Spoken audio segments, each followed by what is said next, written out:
믿음으로 사는 법 세 번째 시간입니다. 이 주제가 굉장히 중요해요. 믿음으로 사는 법 세 번째 시간. 친구 관계에서 믿음으로 사는 법에 대해서 나눌 겁니다. 오늘 말씀은 딱 한 구절 우리 힘차게 읽어볼까요? 사무엘상 20장 41절 소마가 제목 적고 있었어? 적어. 휘 한 번만 더 띄워줄래? 들어와 인주환 괜찮아. 소마가 다 적으면 얘기해. 그때 갈게. 기특하다야. 그래도 제목도 적고. 다 적었어? 자, 말씀 읽겠습니다. 사무엘상 20장 42절.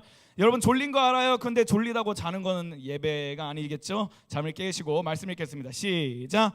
요나단이 다윗에게 이르되 평안히 가라. 우리 두 사람이 여호와의 이름으로 맹세하여 이르기를 여호와께서 영원히 나와 너 사이에 계시고 내 자손과 내 자손 사이에 계시리라 하였느니라 하니 다윗은 일어나 떠나고 요나단은 성읍으로 돌아가니라. 아멘. 오늘은 친구 관계에서 믿음으로 사는 법에 대한 말씀을 나누려고 합니다. 여러분 세상 속담 가운데 이런 게 있어요. 친구 따라 강남 간다. 혹시 들어본 적 있는 사람 있어요? 혹시 아무도 요즘은 속담 아예 안 듣나? 친구 따라 강남 간다. 지민아 너 들어봤어? 들어봤어. 그래서 웬만큼 알지. 좀 유명하니까.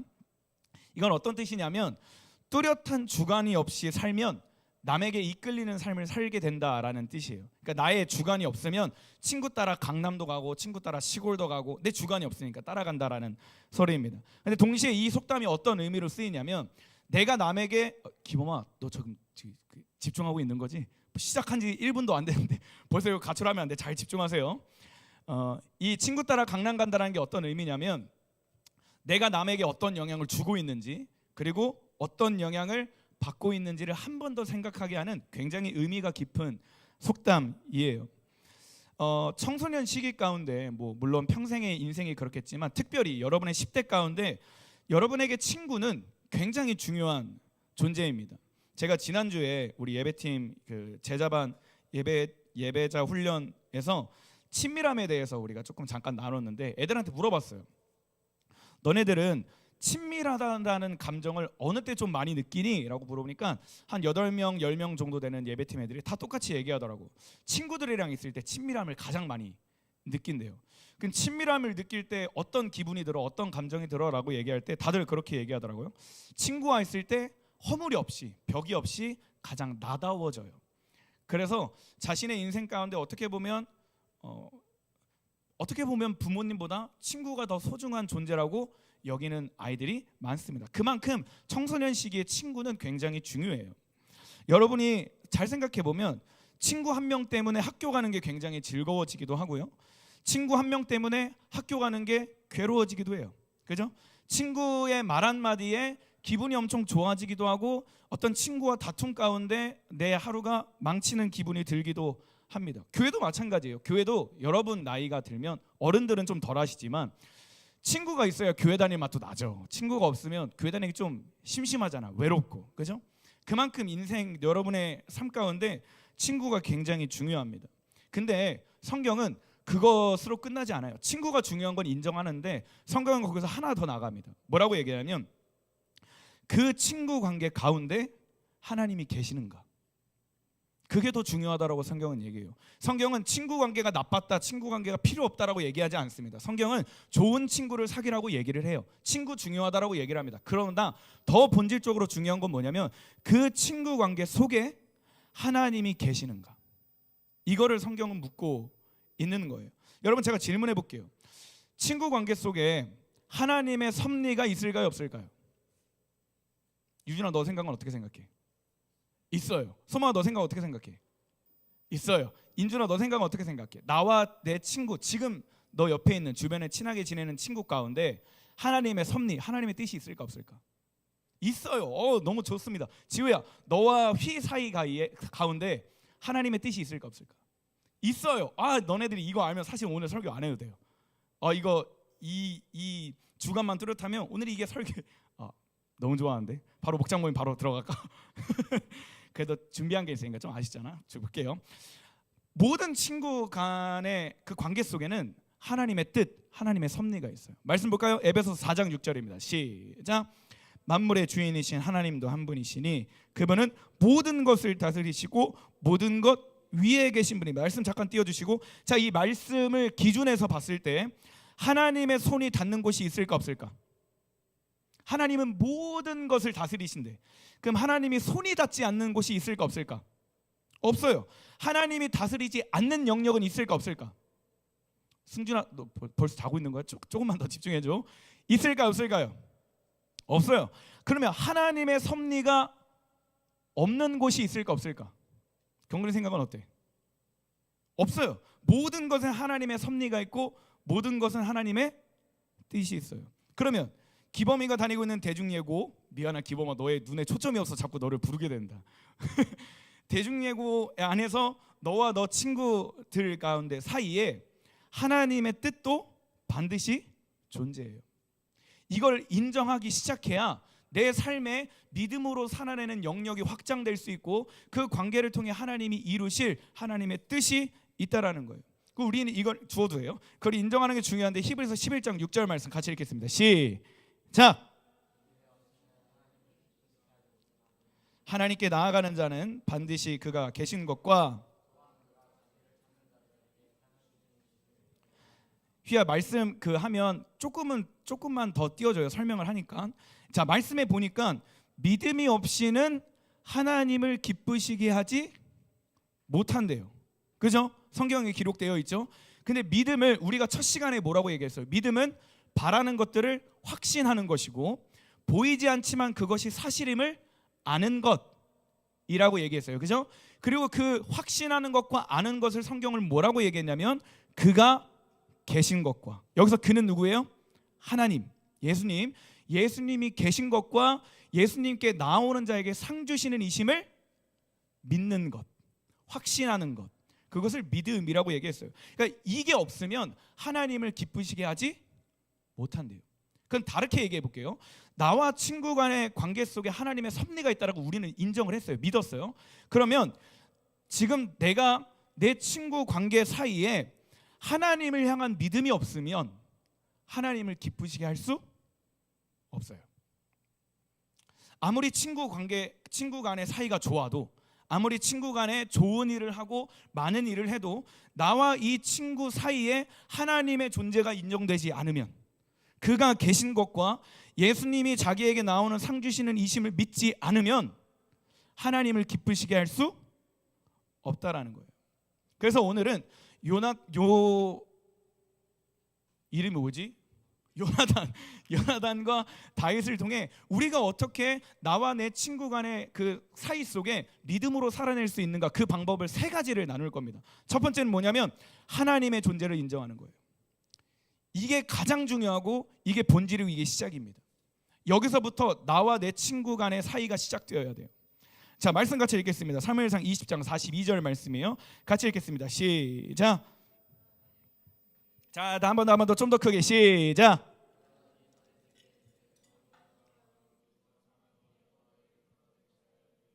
여호와께서 영원히 나와 너 사이에 계시고 내 자손과 내 자손 사이에 계시리라 하였으니라 하니 다윗은 일어나 떠나고 요나단은 성읍으로 들어가니라. 자, 성경에서 하나님이 인정하시는 친구 관계, 우정 관계를 뽑으라고 한다면 요나단과 다윗이 단연컨대 1등이에요. 하나님이 가장 기뻐하셨고요, 가장 일하심을 선명하게 나타낸 그 사건이 요나단과 다윗의 사건이에요.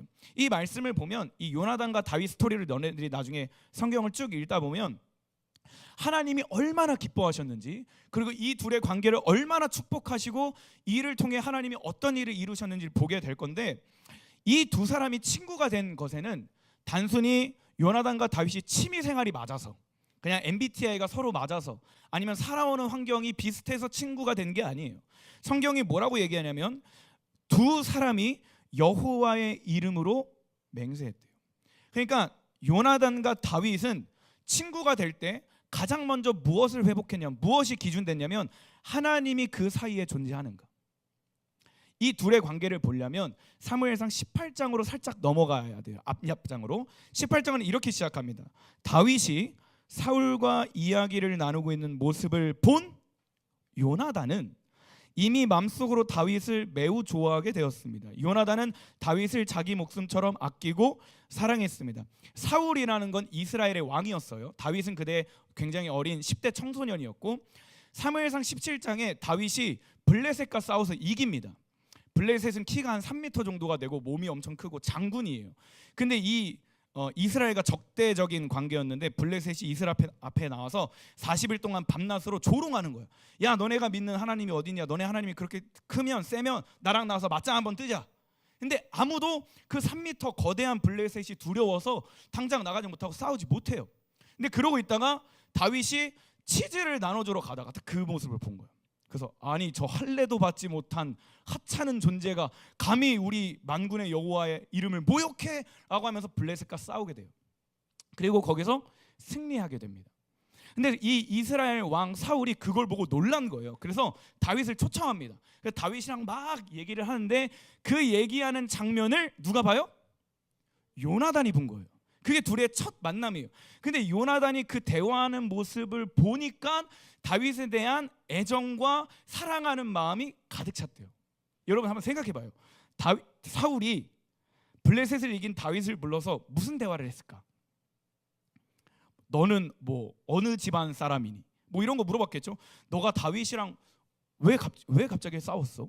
어떻게 블레셋이랑 싸웠어? 어떤 마음으로 싸웠어? 그걸 이기고 나니까 어떤 기분이 들지? 뭐 이런 질문을 했겠죠. 그럼 다윗은 어떤 대답을 했을까? 눈이 빠랑빠랑 이렇게 빠랑빠랑 카랑카랑 초롱초롱 이런 눈빛으로 내가 왕이시여 제가 이렇게 가고 있는데 만군의 여호와의 이름을 모욕하고 있는 거 참지 못해가지고 내가 가다가 물맷돌 이거 던졌는데 사실 이건 내가 물맷돌을 잘 던져서 이긴 게 아니라 하나님께서 나의 손을 쓰셔서 블레셋을 쓰러뜨리게 하셨습니다. 그때 우와, 하나님이 나와 함께 하신 걸 내가 경험했고 하나님이 이스라엘의 왕이라는 걸 제가 경험했고 그 간증을 막 사울이랑 하고 있는 그 다윗의 모습을 본 요나단이 깨달은 거예요.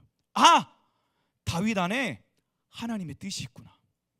아, 다윗을 통해 하나님이 이루실 하나님의 계획이 있구나. 아, 사울 뒤에 세워질 왕이 다윗이구나. 요나단이 다윗과 친구 되기 전에 첫 번째 행동은 뭐냐면 다윗 안에 있는 하나님의 존재를 인정한 거예요. 그리고 나와 이 다윗을 마주보게 한, 만나게 한 이 계획 속에 지금 이루어지고 있는 일 가운데 하나님의 뜻과 하나님의 섭리가 있다라는 것을 요나단은 안 거예요. 그리고 요나단이 어떻게 행동하냐면 3절 4절 말씀 볼게요. 시작. 요나단은 다윗을 자기 생명같이 사랑하여 언약을 맺었으며 요나단이 자기가 입었던 겉옷을 벗어 다윗에게 주었고 자기의 군복과 칼과 활과 띠도 그랬대요.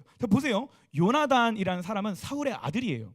사울은 왕이에요. 그러면 왕은 자신이 죽으면 왕위를 누구한테 물려줄까? 와, 소망이 6개월 만에 엄청 성장했어. 이것도 마치고 당연히 사울을 왕이니까 다윗이래. 그 다음으로 요나단의 왕자를 주겠죠. 그러면 그 차기 왕인 자기 아들 요나단에게 무기를 줄 때 어떤 무기를 줄 것 같아요? 뭐 그냥 일반 병사들이 갖고 있는 평범한 무기를 줄까? 아니면 다음 왕이 되어야 되니까 어떤 특별한 되게 잘 갖춰준 날이 바짝 선 무기를 줄까? 뭘 줄 것 같아요? 당연히 후자죠. 그러면 이것을 받은 요나단, 시온아, 이 왕이 너는 차기 왕이 될 존재야 라고 하면서 장군 중에 장군이 쓰는 굉장히 좋은, 굉장히 방어력이 좋고 공격력이 좋은 무기를 요나단에게 줬어. 요나단이 그걸 받았어. 그럼 요나단은 이 무기가, 이 갑옷이 어떤 의미인지 알 수 있을까 없을까? 모를까? 아빠가 자, 아들아 요나단아, 너는 이제 차기 왕이 될 존재야. 그래서 너에게 이 갑옷과 이 무기와 이 띠와 이 활을 너에게 줄게. 여봐라, 이 아들 요나단에게, 이 장군 중에 장군인 내 아들 요나단에게 가장 좋은 무기를 만들어줘라 라고 얘기할 때 요나단은 그 무기를 받을 때 우리 아빠니까, 우리 아빠 왕이니까 나한테 가장 좋은 무기 개꿀 이러겠어요? 그거보다 더 뛰어넘어서 이게 무기를 받는 순간 다음 왕은 내가 될 수 있겠구나, 이런 생각을 하게 된 거예요. 근데 여기서 말씀을 뭐라고 보니까 다윗과 사울이 대화하는 모습을 보고 요나단이 다윗한테 사랑에 빠져요. 그리고 곧 이어서 자신이 갖고 있었던 그 사랑의 우정, 그 이성 간의 사랑이 아니고 우정 사랑을 얘기하는 거예요. 친구 간의 사랑을. 그 사랑에 빠지고 나서 4절에 자기가 입었던 겉옷을 벗어서 다윗에게 줬대요. 자기의 군복과, 전쟁할 때 입는 군복과 칼과 활과 띠도 다윗에게 다 줬대요. 근데 다윗은 어떤 사람이냐면 이스라엘 가운데 아무도 주목하지 않는 목동의 아들 중에 한 명이었어요. 심지어 자기 아빠도 그 아들을 굉장히 하찮게 여기는 아무도 주목하지 않는 그 사람한테 자신 아빠가 자기에게 준 무기를 그냥 다 내어준 거예요. 이 행동은 어떤 믿음이 있기 때문에 이 행동이 나왔냐면, 요나단은 그 상황을 볼 때 사울 다음에 왕이 될 존재는 자신이 아니라 다윗이라는 믿음이 있었던 거예요. 철저하게 다윗에게 하나님의 뜻이 있고 하나님이 그와 함께 하시고 하나님이 상 주신다라는 걸 믿은 거예요.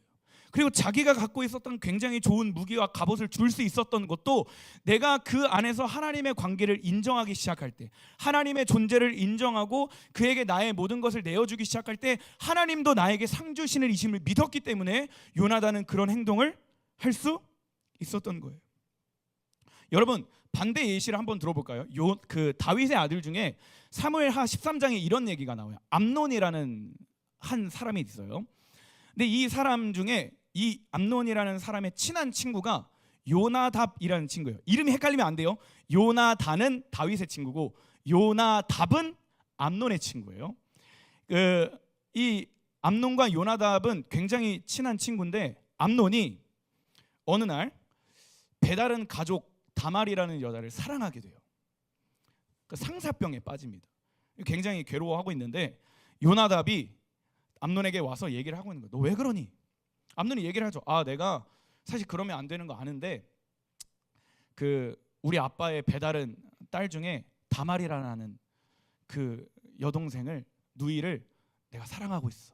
그랬더니 요나답이 보통 정상적인 친구 같았으면, 너 그런 마음 그거 하나님 앞에서 철저한 죄야. 가족을 사랑하고 가족을 그렇게 막 여자처럼 여기는 건 죄야. 취소해라고 해야 되잖아요. 근데 이 요나답이 뭐라고 얘기하냐면, 그래? 그러면 너가 아픈 척을 하기 시작해.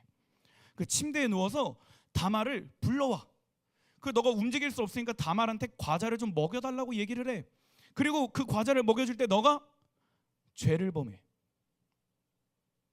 그래서 암논이 딱 듣고 굉장히 신박한데 이거 논리적인데 하고 똑같이 그 일을 해요. 그래서 암논이 아픈 척을 하기 시작합니다. 다말을 불러요. 그래서 다말이 이렇게 챙겨주세요.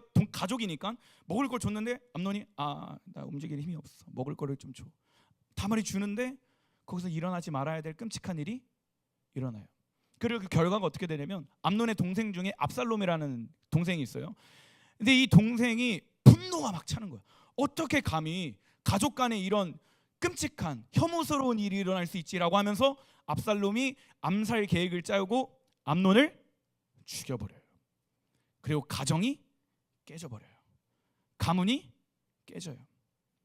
이 사건 속에서 우리가 알 수 있는 건 뭐냐면, 그 둘의 관계 속에 하나님이 계시지 않다면 그 친구 관계는 죄의 길로 갈 수밖에 없다는 거예요.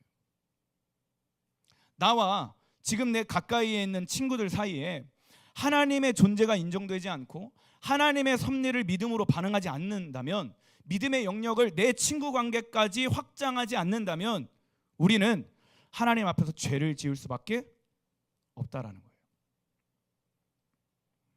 거예요. 나와 내 친구가 아무리 착한 일을 많이 하고 봉사활동을 많이 하고 좋은 일을 많이 해도요, 그 친구 관계 속에서 예수 그리스도가 계시지 않으면 구원을 이룰 수 없어요.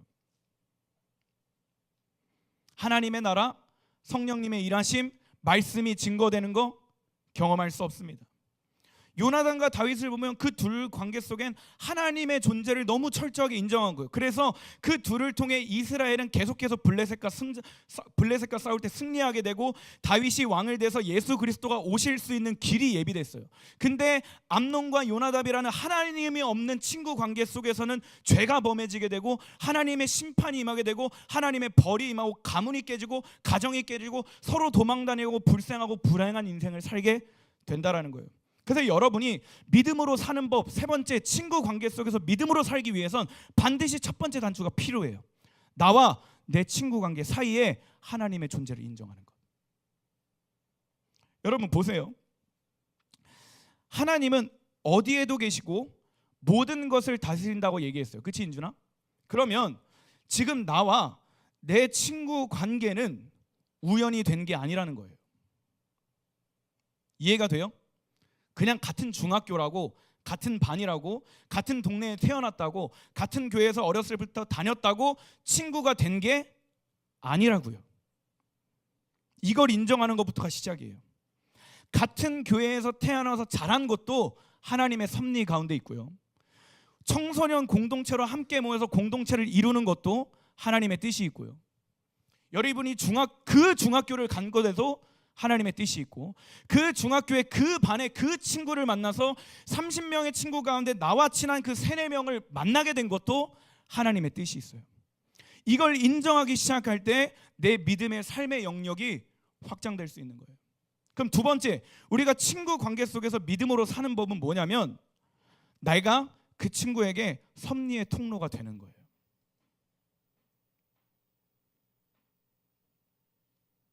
자, 적었으면 말씀 같이 읽겠습니다. 42절 다시 한 번 더 시작.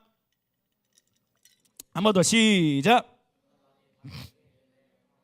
우리 두 사람이 여호와의 이름으로 맹세하여 이르기를 여호와께서 영원히 나와 너 사이에 계시고 내 자손과 내 자손 사이에 계시리라 하였느니라 하니 다윗은 일어나 떠나고 요나단은 성읍으로 돌아가니라. 요나단이 다윗에게 약속할 때 첫 번째, 우리가 하나님의 존재를 인정할 때 뭐라고 얘기했냐면, 우리가 여호와의 이름으로 너와 내가 맹세했대. 우리 둘 관계 속엔 하나님이 증인이시고 하나님이 심판자고 하나님의 섭리가 있다는 걸 인정한 거예요. 그리고 두 번째는 뭐냐면, 나와 너 사이에 하나님이 계시대요. 나와 너 사이라는 건 뭐냐면, 나와 너를 이어주고 있는 이 통로 가운데 하나님이 계시다라는 거예요. 무슨 말이냐면, 내가 하나님, 요나단이 다윗에게 간 것도, 다윗이 요나단에게 온 것도 하나님의 섭리가 있고 하나님의 뜻이 있기 때문에 나는 너를 위해 희생할 것이고 너는 나를 위해 하나님의 뜻을 전달해줘, 이런 뜻입니다. 여러분, 제가 첫 번째 얘기할 때 여러분 안에 이런 질문이 들 수 있어요. 아니, 강도사님, 알겠어요. 그 뭐 말씀 기준에서 하나님의 존재 인정하는 거 제가 알겠어요. 근데 다윗과 요나단은 둘 다 하나님을 믿었잖아요. 그러니까 둘이 처음 만났을 때 하나님의 섭리도 인정할 수 있었고 하나님의 뜻도 인정할 수 있었고, 뭐 그렇게 둘이 뭐 엄청 베프가 되고 자신의 모든 걸 줄 수 있는데, 강도사님, 근데 제 주변 친구들은요 하나님을 믿지 않아요. 제 반에 교회 다니는 친구 많이 없어요. 교회 다닌다고는 하지만 아직 예수님이 누군지 복음에 대해서 들어본 친구가 별로 없는데 그럼 어떻게 해요 저는? 라고 질문할 수 있겠죠. 그래서 이 두 번째가 굉장히 중요한 거예요. 바로 섭리의 통로가 되는 거예요. 요나단이 뭐라고 얘기했냐면, 나와 너 사이에, 시온이와 나 사이에. 이 말은 뭐냐면, 그냥 너와 나의 관계 속에 하나님의 뜻이 있어 라고 끝난 게 아니라, 내가 시온이와 행동하고 있는, 시온이와 관계를 맺고 있는 모든 시간 속에, 모든 행함 속에, 모든 삶 속에 여호와께서 계시대요. 그거를 요나단은 안 거예요. 그러니까 무슨 말이냐면, 요나단은 하나님의 뜻이 다윗을 통해 이루어질 거라는 걸 믿었고, 그 가운데 다윗에게 나를 보내셨다라는 믿음이 있었던 거예요. 다윗도 요나단과 친구가 될 수 있었던 건 뭐냐면, 요나단에게 하나님의 뜻이 있다라는 걸 믿고, 나를 위해서 요나단을 자신에게 보내준 게 아니라 나를 요나단을 위해 보내줬다라는 믿음이 있기 때문에 둘 사이에 언약을 맺고 친구가 된 거예요. 제가 다음 주 주제는 이성 관계 속에서 믿음으로 사는 법에 대해서 나눌 거거든요. 거기서 어떤 주제를 다루고 있냐면, 여자친구, 남자친구를 사귈 때 우리가 반드시 알아야 되는 건 이거예요. 하나님이 나를 사랑해서 그 사람을 보내준 게 아니에요. 그 사람을 사랑해서 나를 보내준 거예요. 나를 사랑해서, 만약에 여러분 제 와이프 다 알죠? 실명은 거론하지 않을게요. 제 와이프 이렇게 교제할 때 제가 뭘 깨달았냐면, 초반에는 하나님이 나를 너무 사랑하셔서 내 와이프를 나에게 보내주셨지, 이 생각을 갖고 있었어요. 근데 이 생각을 갖고 있으니까 어떻게 되냐면, 와이프의 행동 하나하나가 나랑 안 맞는 거야. 그래서 내 기준과 내가 살아온 그 경험에 맞지 않으면 뭔가 이 사람이 좀 미워 보이고 뭔가 이 사람을 고쳐주고 싶은 생각이 들었던 거예요. 근데 이 생각이 반대로 바뀌게 됐어요. 아, 나를 위해서 와이프를 보내준 게 아니라 하나님이 와이프를 너무 사랑하셔서 나를 보내주셨구나. 이 생각이 바뀌고 나서 내가 어떻게 생각하면 그 사람을 생각할 때 그 사람이 원하는 걸 계속 해주고 싶은 마음이 들더라고. 그러면서 나와 이나 선생님 사이 가운데 하나님께서 행하셨던 일들, 실명을 거론해버렸네. 하나님께서 행하셨던 것들을 많이 경험하게 되고 이 둘을 하나님께서 정말 축복하시는 걸 많이 경험했어요. 그러니까 요나단이 나와 너 사이에 하나님이 계시다라는 건 뭐냐면, 요나단을 위해서 다윗을 보내셨다고 요나단은 믿지 않고 다윗을 위해 자신을 보내셨다라는 믿음이 요나단에게 있었던 거예요. 반대로 다윗도 나를 위해서 하나님이 요나단을 보내셨다라는 믿음이 아니라 요나단을 위해 나를 요나단에게 보내셨다라는 믿음이 있었다는 거예요. 다시 얘기하면 오늘 여러분 주변에 믿지 않는 친구들이 있을 수 있어요. 교회 다니지만 복음을 들어보지 못한 친구들이 있어요. 근데 우리는 그 상황 속에서 강도사님, 하나님, 제 주변 친구들은 믿지 않는데요. 아니, 하나님은 거기서 뭐라고 말씀하시냐면, 그렇기 때문에 내가 너를 보낸 거야. 내가 그 친구를 너무 사랑하기 때문에 내가 너를 그 친구에게 보낸 거야. 이걸 인정하기 시작할 때 우리는 섭리의 통로가 될 수 있다라는 거예요. 하나님께서 나를, 내 주변 친구들을 만나게 하신 이유는, 믿지 않는 친구들을 만나게 하신 이유는 그냥 그 친구들이랑 PC방 가라고, 떡볶이 먹으라고, 카톡하라고, 노래방 가라고 그 친구를 만나게 하신 게 아니라고요. 이해가 돼요? 시원아, 너 주변에 있는 중학교 1학년 너 그 중학교의 친구들은 그냥 토요일 날 모여서 너는 안 그러겠지만 그냥 예시를 드는 거예요. 릴스를 찍거나 놀이터에서 경찰과 도둑하거나 아니면 노래방을 가거나 PC방을 가라고 단순히 그 이유만으로 하나님께서 믿지 않는 친구들을 너 주변에 두신 게 아니라고요. 지금 내 삶 속에 믿지 않는 친구들이 있는 이유는 그 믿지 않는 친구들에게 예수 그리스도의 복음을 증거하라고, 그래서 나를 보내신 거예요. 그럼 반대로 하나님, 그럼 나를 위해서는 그 친구들을 왜 보내셨어요? 믿지 않는 친구들을 사랑하는 것보다 더 큰 사랑을 나에게 부어주시는구나. 내가 그 친구들에게 복음을 증거하기 전에 나에게 예수님은 어떤 분이지, 나에게 복음은 어떤 가치지, 이걸 생각하면서 내게 주신 그 믿음, 내가 먼저 교회를 다니고 내가 먼저 예수님을 믿고 내가 먼저 예배 속에 뛰어들고 찬양할 때 누리는 그 기쁨을 먼저 누리고, 하나님이 그만큼 내가 너를 사랑하고 있다는 걸 깨닫게 하시기 위해서 나와 이 모든 관계를 허락하셨다고. 그래서 우리는 단순히 내 주변 친구들에게 있을 때 그냥 노는 것으로 끝나면 안 돼요. 우리는 그 친구들에게 섭리의 통로가 되어야 돼요. 그래서 우리는 친구들과 만날 때 이런 질문을 해야 돼요. 하나님, 왜 교회 다니는 나에게 교회 다니지 않는 친구들을 만나게 하셨을까요? 왜 예수 믿는 나에게 예수님을 알지 못하는 친구를 지내게 하셨을까요? 이것이 우연이 아니고 하나님의 섭리 가운데 있다면, 하나님, 나와 내 친구 관계 속에 내가 해야 할 일은 무엇일까요? 이 질문을 끊임없이 하면서 친구 관계를 맺어야 된다는 거예요. 여러분, 제가 조금 냉정하게 얘기를 할게요. 미안해요. 우리 한번 조금 솔직해집시다. 내가 친구랑 있을 때 믿음으로 살아내지 못하는 이유, 살아내지지 않는 이유, 간단해요. 첫 번째는 하나님의 존재를 인정하지 않기 때문이에요. 나와 내 친구가 서로 연락하고 만나고 노는 이 시간 속에, 이 삶 속에 하나님이 개입하시고 하나님의 뜻이 있고 하나님의 시선이 있다라고 인지하지 않기 때문에, 믿고 있지 않기 때문에. 그래서 우리는 친구들과 있을 때 어떤 말을 해요? 아무렇지 않게 욕을 합니다. 아무렇지 않게 죄를 지어요. 하나님이 분명히 섭리의 통로가 되라고 보내셨는데 그 친구에게 너무 아무렇지 않게 상처를 줘요. 나 장난인데 아무렇지 않게 폭행을 저지릅니다. 아무렇지 않게, 야, 내가 이번 주에 야동을 봤는데 야, 이거 엄청 재밌더라. 크리스천인데, 하나님을 믿는 사람인데 믿지 않는 친구들과 있으니까, 너는 믿지 않으니까 우리 관계 속엔 하나님이 없어. 그러니까 어쩌다가 본 야동, 야, 너도 봐봐. 어떤 사람이 이성에 대해 안 좋은 마음을 품고 있는데 하나님이 이 관계 속에, 하나님이 이 사람을 만나겠다라는 믿음이 없고 그 기준이 없다 보니까 저 사람이 죄를 짓든 말든 방관하게 되는 거예요. 아니, 더 심하게는 그 사람이 죄를 지을 때 내 안에 충동이 일어나고 호기심이 일어나서 난 하나님의 자녀인데 이 말씀에 대한 기준이 좀 재밌어 보이는데 나도 동참해볼까? 그 죄를 뛰어들게 된다고요. 믿음으로 살아가야 되는데 믿음으로 살지 못하는 이유는 간단해요. 첫 번째, 하나님의 존재를 인정하지 않아서. 두 번째, 내가 섭리의 통로가 되어야 된다는 믿음이 없기 때문에. 그러나 우리는 이 다윗과 요나단을 통해 다시 회복해야 된다는 거예요. 나와 내 친구 관계 속에 하나님의 뜻이 있다 없다? 뜻이 있다 없다? 있다. 하나님의 섭리가 있다 없다? 있다. 나를 보내신 그 친구를 내게 보내신 하나님의 이유가 있다 없다? 있다. 그러면 우리는 섭리의 통로가 되는 거예요. 할렐루야. 할렐루야. 보세요. 다윗은 사울이 죽일 거라는 사실 앞에 요나단 앞에 하소연합니다. 이 20장 본문에 이렇게 돼요. 다윗과 요나단이 대화를 하는데 다윗이 이렇게 얘기하는 거예요.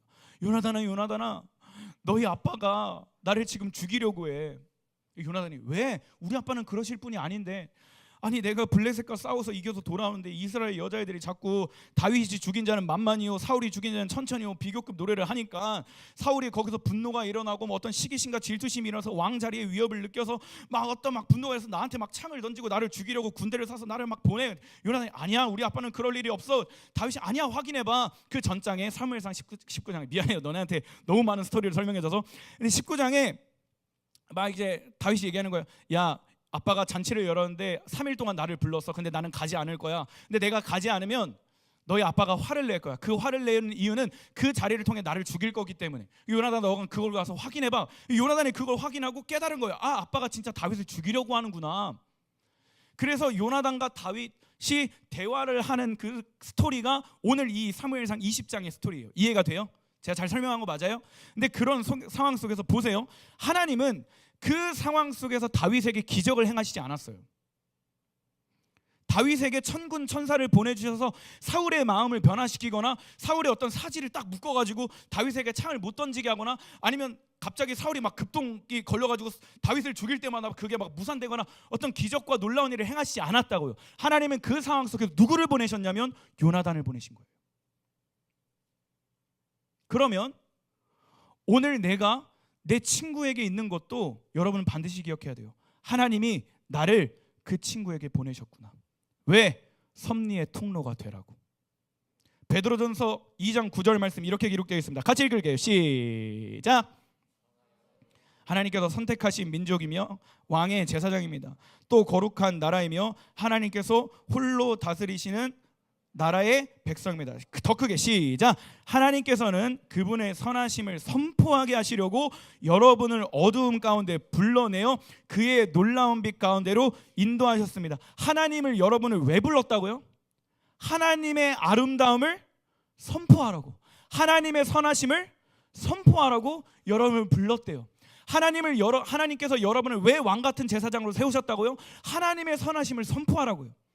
그럼 하나님께서 나를 왜 믿지 않는 친구들에게 보내셨다고요? 하나님의 아름다움을 선포하라고. 할렐루야. 믿지 않는 친구들, 예수님을 알지 못하는 친구들, 교회를 알지 못하는 친구들, 복음을 알지 못하는 친구들에게 예수 믿는 나, 교회 다니는 나, 복음을 누리는 나를 보내신 이유는 하나님의 아름다움과 하나님의 선하심과 하나님의 말씀을 선포하라고, 섭리의 통로가 되라고 나를 보내신 거예요. 마태복음 5장 16절 이렇게 말씀하고 있습니다. 이같이 너희 빛이 사람 앞에 비치게 하여. 우리를 빛으로 부르셨는데, 소금으로 부르셨는데 왜 부르셨다고요? 사람들 앞에 빛이 되라고. 그들과 함께 어울려서 어둠으로 사라지는 게 아니라, 어둠이 되는 것이 아니라 어둠 가운데 너희가 들어가서 빛이 되라고 하나님이 너희를 보내셨다고요. 할렐루야. 하나님께서 너희를 그 학교 가운데 보내셨다고요. 지민아, 너를 하나님께서 오하비로 보내셨다고. 이걸 인정하는 것부터 시작돼야 돼. 아, 그냥 어쩌다 보니 오빠가 먼저 오하비를 다니게 됐고 그러다 보니 나도 오하비를 다니게 돼서 이게 아니라 하나님의 뜻이 있기 때문에 오하비라는 대안학교를 세우시고, 하나님의 뜻이 너 안에 있기 때문에 너를 오하비에 보내시고, 하나님의 뜻이 너와 너 주변에 우리 오하비 학교 안에 있기 때문에 너를 그 학교에 보내시고 너를 빛으로 삼으셨다고. 지민아, 이걸 알기 시작할 때 내가 다니는 그 오하비 학교 속에서 하나님의 나라가 확장되고 내 믿음의 삶이 확장되고 하나님이 어떻게 일하시고 나타나시고 개입하시고 역사하시는 경험할 수 있다고요. 오하비뿐만이 아니에요. 여러분의 일반 학교, 제가 지난주 얘기했죠. 하나님께서 여러분에게 그 학교를 보내신 것은 하나님의 뜻이 있기 때문에. 마찬가지로 나와 내 친구 사이를 만나게 하신 것은, 기범아, 너가 대중예고 하나님이 보내셨다고 인정했잖아. 그지? 간증했잖아. 믿었잖아. 갈 수 없는데 하나님께서 나를 그 학교에 보내신 이유 알잖아. 너를 음악하게 하신 이유 알잖아. 음악을 시작하신 그 목적과 본질 너가 붙들고 있잖아. 그럼 우리는 다시 회복해야 된다고요. 대중예고에 있는 그 친구들과 놀 때 그냥 그 친구들과 똑같이 어둠 속에 있어서 욕하고 막 이상한 거 보고 막 이상한 행동하고 남들 막 술 담배 하니까 거기에 유혹받고 충동이 일어나서 너가 하는 건 아니지만 안 해요. 그냥 예시를 드는 거예요. 그렇다고 내가 거기서 들어가는 게 아니라 하나님께서 나를 섭리의 통로로 보내셨구나. 빛과 소금으로 그 학교에 보내셨고 믿지 않는 친구들을 나를 만나게 하셨구나. 그 정체성을 붙들고 빛이 되라고요. 주영아, 소금이 되라고요. 학교에서 내 힘으로 하는 것이 아니라 내 안에 살아계신 예수 그리스도를 너네 학교에 가서 너네들의 친구 관계 속에서 빛이 될 때 예수 그리스도의 빛이 그 친구들의 어둠을 몰아내게 될 것이라고요. 예수 그리스도의 생명이 내 안에 있는 그 복음의 짠맛이 그들에게 갔을 때 성령님께서 나를 섭리의 통로 삼으셔서 역사하실 거라고요. 이 믿음을 갖고 사는 것이 굉장히 중요해요. 이 기준을 세우고 시작할 때 나와 이 관계 속에서 하나님의 나라가 확장되는 거예요. 마지막 세 번째, 친구 관계 속에서 믿음으로 살기 위해서는 반드시 중보자가 되어야 돼요. 섭리의 통로가 된다라는 것은 단순히 저가 빛과 소금으로 되겠습니다로 끝나는 것이 아니라 세 번째까지 반드시 나아가야 돼요. 중보자가 되는 겁니다. 보세요. 오늘 본문 20장 42절에 이렇게 기록하고 있습니다.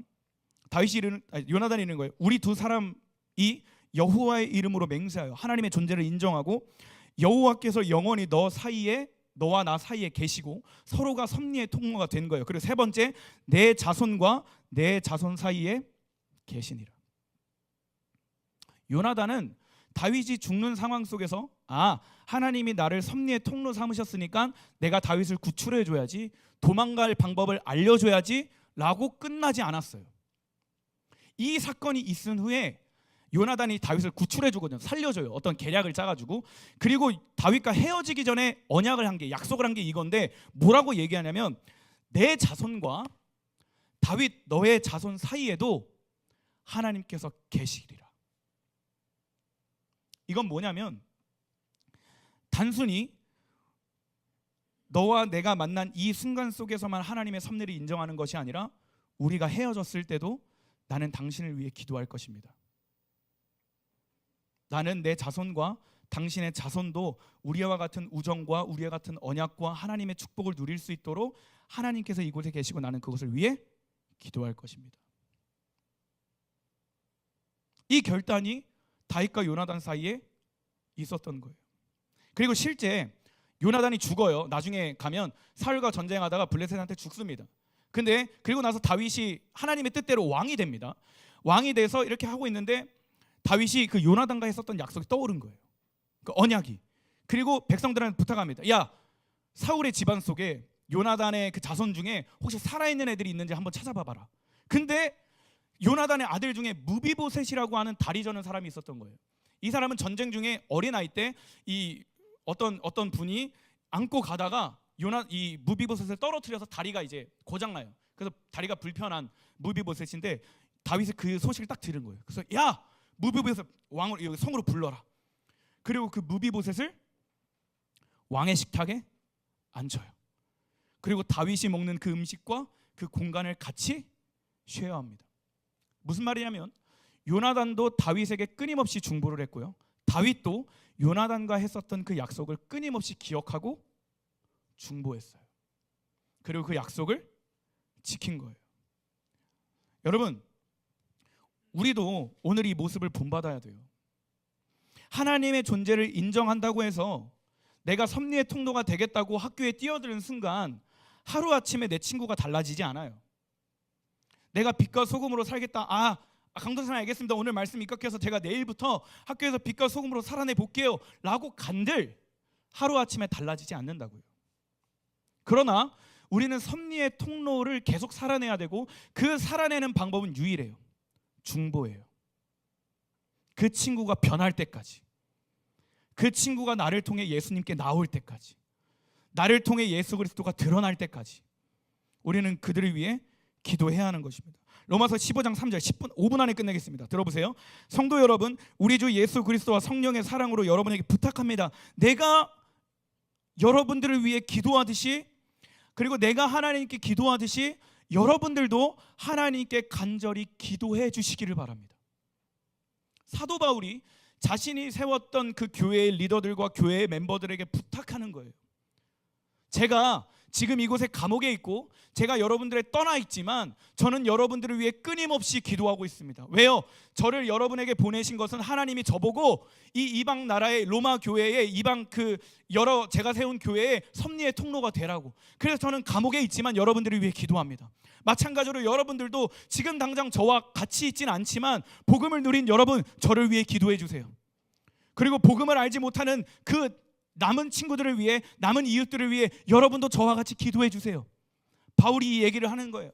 하나님의 존재하심을 믿기 때문에, 하나님의 섭리의 통로가 되라고 하신 것을 믿었기 때문에, 상 주시는 이심을 믿었기 때문에 그는 끊임없이 기도할 수 있었던 거예요. 여러분, 친구 관계는 만났을 때만이 아니라 헤어졌을 때에도 친구로 남아요. 너 규환아, 너 친구 있지? 그 이름 한 명만 알려줄래? 저기 방송에 안 나가. 우리만 들어. 친구 이름. 양수진.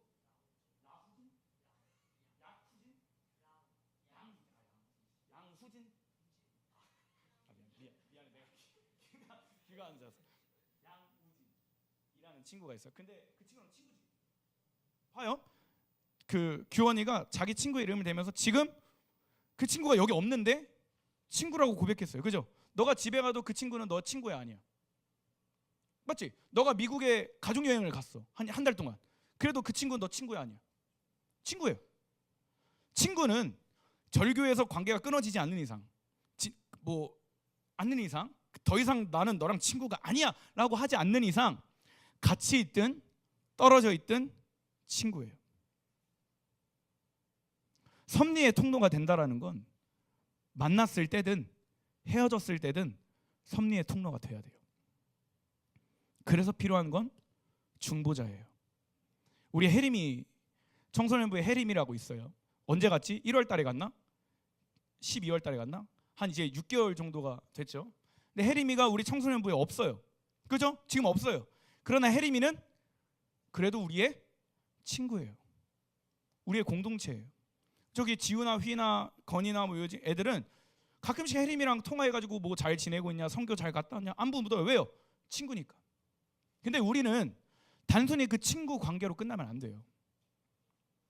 왜 혜림이를 나에게 보내주셨을까? 왜 혜림이가 미국에 가서 공부를 하고 있을까? 그럼 나와 혜림의 관계 속에 지금 내가 할 수 있는 스탠스, 내가 할 수 있는 삶의 방식은 뭘까? 간단합니다. 혜림이를 위해 기도하는 거예요. 저도 여러분들이 이제 기도 제목을 주일 끝나고 딱 주잖아요. 그러면 그거를 기도를 하고 그 주일에 밥 먹으면서 또 예배 하루를 마치면서 기도를 하고 새벽 예배 나오면 기도를 하고 그다음에 금요 예배 하기 전이나 또 토요일 이 집에 가서 자기 전이나 여러분들 기도 제목을 두고 하나하나씩 기도해요. 근데 그때 꼭 빼먹지 않는 친구들이 있어요. 교회 안 나오는 친구들, 장결자 친구들, 그리고 혜림이를 위해 기도해요. 왜요? 나에게 보내주셨으니까, 내게 맡겨주신 영혼이니까. 저는 혜림이가 그 안에서 좋은 사람을 만나고 그 안에서 성장하고 하나님의 일하심을 경험할 수 있기를 기도합니다. 여러분, 여러분의 삶도 마찬가지예요. 나와 내 친구가 만났을 때 같이 있는 공간에서만 친구가 아니라 헤어졌을 때도 친구예요. 그러면 하나님께서 나를 그 친구를 만나게 하셨다면 보이지 않는 곳에서도 그 친구를 위해 기도할 수 있는 저와 여러분 되기를 소망합니다. 아멘. 사람의 힘으로 사람을 바꿀 수 없어요. 사람을 바꾸는 건 오직 하나님의 말씀이고요, 성령님의 능력이에요. 그럼 우리가 할 수 있는 건 하나님의 능력을 구하는 것인 줄 믿습니다. 아멘. 나와 믿지 않는 친구들 주변에 있다면 그 친구들을 위해 끊임없이 기도해 줄 수 있는 섭리의 통로가 되는, 하나님의 존재를 인정하는, 그래서 하나님을 기쁘시게 하는 친구 관계를 이루어내는 우리 청소년부 모두가 되기를 주님의 이름으로 소망합니다. 아멘. 말씀 마치겠습니다. 찬양팀 나와주시고, 히브리서 9장 15절에 이렇게 기록되어 있습니다. 같이 읽을게요. 시작. 이제 하나님께 부르심을 받은 자들은 하나님께서 약속하신 영원한 복을 받을 수 있게 되었습니다. 옛 언약 아래에서 살던 사람들을 죄로부터 자유롭게 하기 위해서 그리스도께서 죽으셨기 때문에 사람들이 그 축복을 누릴 수 있게 된 것입니다. 우리가 그 친구를 위해 기도할 수 있는 이유는 예수 그리스도께서 하나님의 보좌 옆에서 여전히 우리들을 위해 중보하고 계시기 때문에 우리는 기도할 수 있는 거예요. 나의 어떤 능력이, 나의 열정이, 나의 사랑이, 친구 간의 우정이 커서 그 친구를 위해 기도하는 것이 아니라 예수 그리스도께서 이미 우리를 위해 기도하고 계시고, 그 기도의 내용이 뭐냐면 옛 언약에서 우리가 새 언약을 받고 예수 그리스도를 통해 이루신 복음을 누리고 사람들이 그 축복을 누릴 수 있게 예수님께서 기도하시고 있기 때문에 우리도 부름받은, 우리도 먼저 구원받은 우리도 그 친구에게 섭리의 통로가 되기 위해서 예수 그리스도께서 주신 복음을 그들에게 흘려보내는 거예요. 사랑하는 사람들은 사랑하는 사람에게 가장 좋은 것을 주게 되어 있습니다. 그러면 내가 내 친구를 정말 사랑한다면, 내 가까이 있는 친한 친구들, 내 베프들을 정말 사랑한다면 여러분이 줄 수 있는 건 딱 한 가지예요. 예수 그리스도. 그거를 전달할 수 있는 방법은 중보입니다. 그래서 보이는 곳이든 보이지 않는 곳이든 친구를 위해 기도할 수 있는 저와 여러분 되길 소망합니다. 아멘. 빛과 소금으로 부르셨으니 친구들과 함께 있을 때 복음을 전하는 거 쉽지 않죠. 그죠? 설명하는 거 어렵죠. 그럼 여러분이 할 수 있는 건 간단해요. 친구들이 욕할 때 욕하지 않는 거예요. 친구들이 죄 지을 때 죄 짓지 않는 거예요. 친구들이 유혹할 때 유혹에 넘어가지 않는 거예요. 그 안에서 예수님이 믿는 사람은 어떤 삶을 사는지, 예수님을 믿는 사람은 어떤 중심으로 갖고 있는지, 하나님의 부르심과 비전을 갖고 있는 사람은 어떤 모습으로 살아내는지 보여주는 거예요. 그것이 믿음의 통로가 되는 것이고, 그 삶을 통해 사람들이 여러분의 착한 행실을 보고 여호와께 영광 돌리는 그 놀라운 일이 일어날 줄 믿습니다. 그래서 우리의 믿음으로 사는 법, 이 세 번째 시리즈, 하나님이 살아계신 것과 하나님이 상 주시는 이심을 기억하며 나와 친구 관계 속에 하나님의 뜻을 이룰 수 있는 우리 모두가 되기를 주님의 이름으로 소망합니다. 아멘. 자리에서 일어나서 오늘 찬양하고 기도하겠습니다.